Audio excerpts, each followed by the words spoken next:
Good afternoon, y'all. Thanks for being present.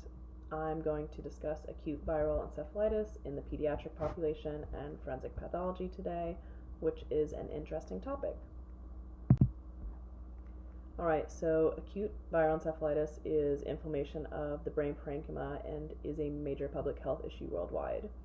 It's predominantly found within the pediatric population and with a high mortality rate. Interestingly enough, approximately half of these cases actually fail to identify a causative agent, but herpes simplex virus, or HSV, is most commonly found in Western countries, while Japanese encephalitis virus is most commonly found at the global level. So, according to the CDC, the case fatality ratio for Japanese encephalitis virus is generally around 20 to 30%. And then among those who do survive, as high as 50% of those will suffer severe consequences such as memory loss and seizures. So, as I said earlier, this is a global issue, but there is a very high burden in Southeast Asia, and alarmingly, the geographic area of Japanese encephalitis virus is expanding as changes in climate and agricultural usage allow for new areas to be invaded.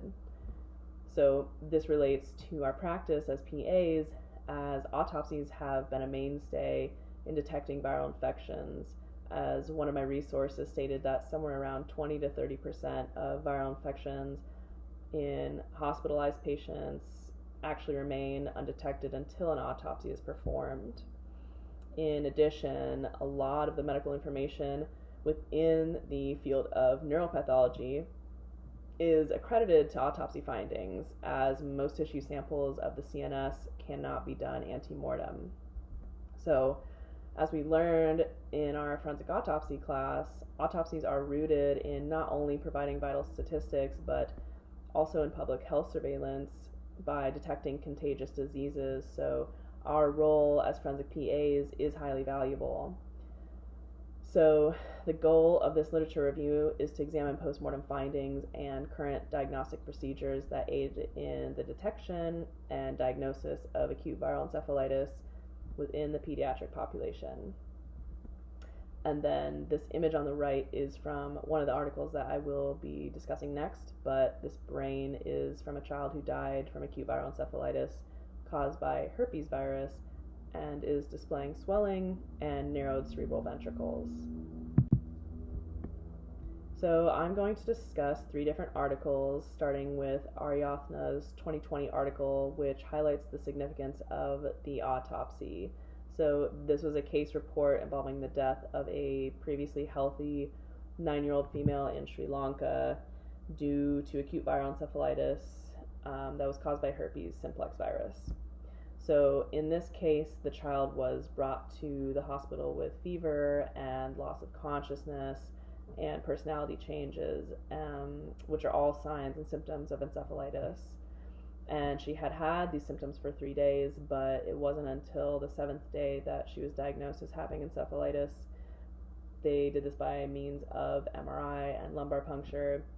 And unfortunately, at that time, the causative organism couldn't be identified, and she went into a coma and died around 28-30 days later.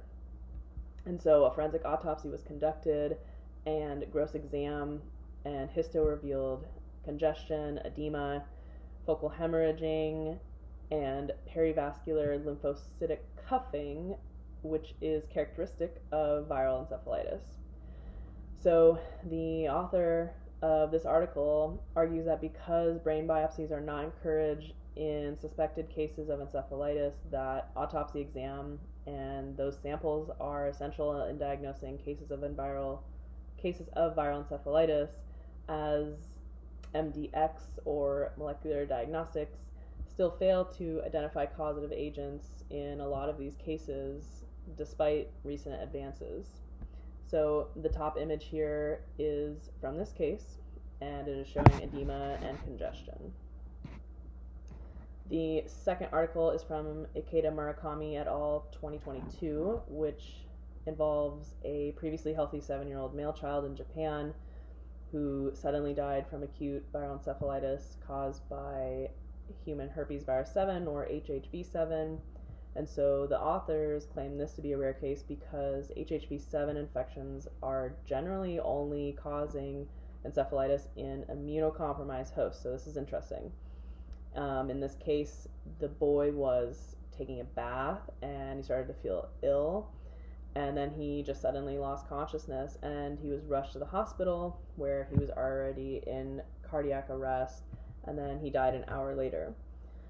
So forensic autopsy was conducted, and gross exam and histo of the brain were remarkable for severe edema and congestion, narrowed lateral ventricles, uncal herniation at the base, and then that characteristic sign of perivascular lymphocytic cuffing. And they were able to confirm HHV7 as the causative agent by collecting CSF from the parietal lobe and then using PCR.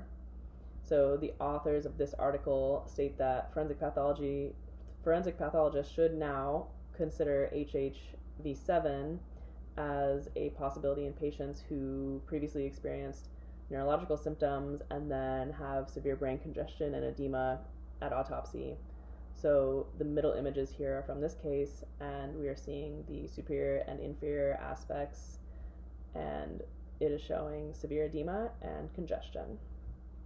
And then the third article is from Nagai et al. 2021, which is the first case report of a 26-month-old healthy female in Japan who died from acute viral encephalitis caused by an infection with Coxsackie virus A2 or CVA2, which is much easier to say. So this is of particular importance as it does validate the significant role that postmortem autopsies have in the realm of public health.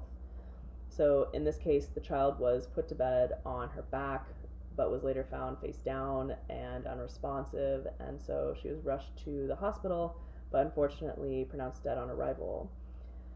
So naturally, a forensic autopsy was conducted, and cerebral edema and dilation of the Virchow-Robin spaces were present, but interestingly enough, in this case, there was no congestion and no perivascular lymphocytic cuffing. So similar to the last case, they obtained a sample of CSF and they ran that through PCR, and it was found to be positive for CVA2.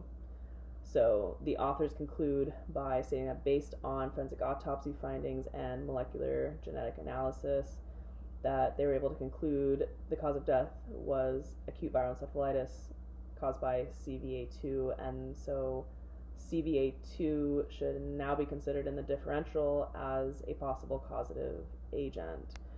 And then the bottom image is from this case, which my head is cutting into, but that's fine because this brain was actually unremarkable at autopsy. So all three of these articles share similar autopsy findings in addition to the detection of viruses that are newly or rarely contributing to death caused by acute viral encephalitis.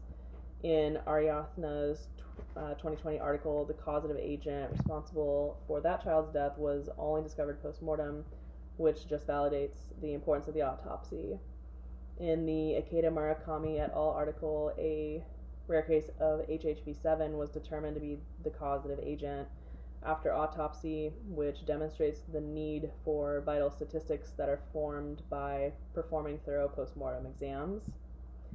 And then in the Nagai et al. Article, the first death due to CVA2 was reported, which establishes the importance of newly discovered infectious agents and diseases found at forensic autopsy. And then the top image is from the Nagai et al. Article, which is showing an H&E stain of the brain with dilation of the Virchow-Robin spaces, but without inflammatory cells, interestingly enough.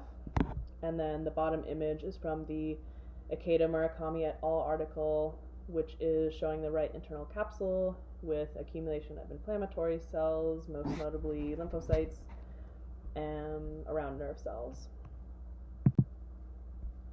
So, in conclusion, although these articles represent the most current research concerning pediatric deaths due to acute viral encephalitis, there is still a substantial need to improve the techniques and methods that are currently used in detecting and preventing this absolutely devastating disease. The majority of current studies lack a large study population, mostly because this disease is studied post-mortem. Adding to the challenges of creating antemortem studies, the signs and symptoms of acute viral encephalitis are nonspecific, and current testing methods are just not rapid enough to accurately diagnose and then properly treat patients in order to prevent fatalities. So the images here are from the Ikeda Murakami article showing postmortem simple CT images of the brain, and A is showing severe brain edema and narrowed cerebral ventricles. B is showing the sphenoid sinus containing a small amount of liquid, which is what those yellow arrows are pointing to, and then C is showing the maxillary sinus without retention of liquid. So, in truth, the autopsy not only serves to provide the medical community with crucial information in the ways of quality assurance, diagnostics, patient care, research, education, but it also does provide society at large with essential public health information and vital statistics. So by forming accurate and reliable data, communicable diseases that are found during autopsy can then be brought to the attention of public health officials, thereby contributing to disease prevention and health planning. As new pathogens responsible for causing acute viral encephalitis continue to emerge with the ever-changing and evolving world, the role of the PA in forensic autopsy holds a unique position in being able to identify and detect changing patterns of disease. In order to increase efforts in identifying, classifying, and preventing premature deaths in the pediatric population caused by acute viral encephalitis, the forensic PA's work is crucial in that it may guide public health policy, especially as medical technology continues to advance the quality and meaningfulness of the autopsy. And that concludes this presentation, and thanks for listening, y'all.